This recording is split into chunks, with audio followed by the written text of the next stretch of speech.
And let's get more now on that activation of the Special Response Force from NATO for the first time ever with retired Lieutenant Colonel Tony Shaffer. Welcome to the show. First, I just want to get your reaction to that in just a minute, actually. But reports from Ukraine now indicating that Russian troops have surrounded the capital of Kyiv. Zelensky himself saying that they will storm the capital within hours. What is ahead for that city tonight?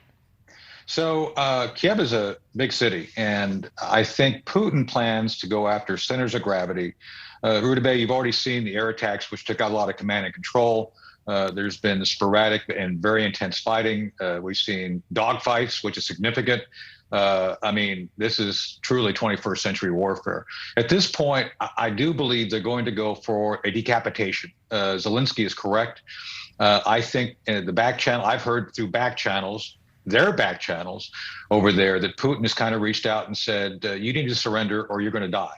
It's a very much of a mafia style, you give up or die. And I think that's what Zelensky is referring to as he talks about being threatened. Putin is not going to back down. And I think that's what we can expect, a very intense attempt to take the governance of Ukraine over the next couple of days. Well, I was going to ask you about that. In your view, is regime change inevitable?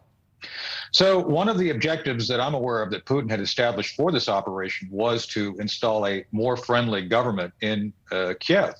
I don't think he ever intended to, quote unquote, invade the entire country. The western part, I think, is going to be left alone.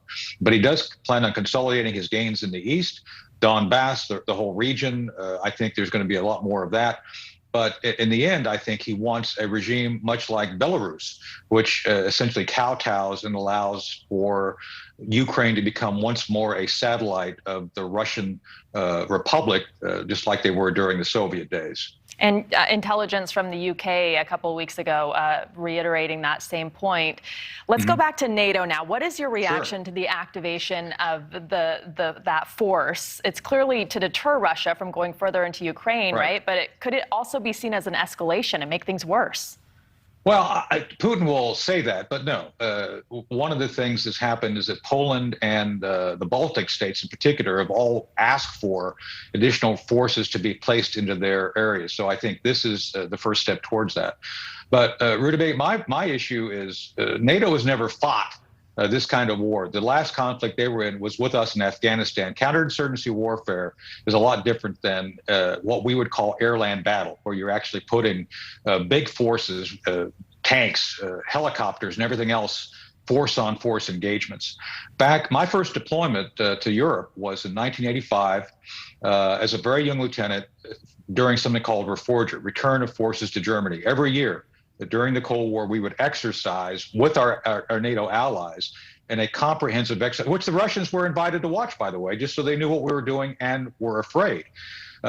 NATO needs to do something like that. Simply activating is the military equivalent of a strongly worded memo coming from lawyers. They've got to do something, probably in Poland, where they exercise, and I would invite the Russians to observe what we're doing for the very purposes of what you just said. We don't want this to be seen as an offensive act. With that said, we want to make it very clear that these forces, these combined forces, multiple countries, multiple technologies, multiple weapons, can all be used in a unified, cohesive way to deter Russia. That's what they must do at this point if they're going to be effective.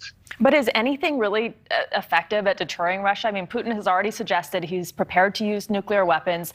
Excellent question. Does this principle of mutual assured destruction apply to someone like Vladimir Putin? Is he rational? It does.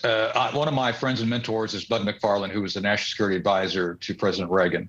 And one of the things that made Reagan most effective in dealing with the then Russians was studying the man. I would argue, Rudabeh, that we have not pushed Putin's buttons yet. So I think if President Biden is smart, and his staff is smart, they're going to try to figure out how to get to really get to Putin. The stuff they've done so far has done nothing to deter the man. You got to focus on the man. All this other stuff they're doing is all noise. Putin's planned around it.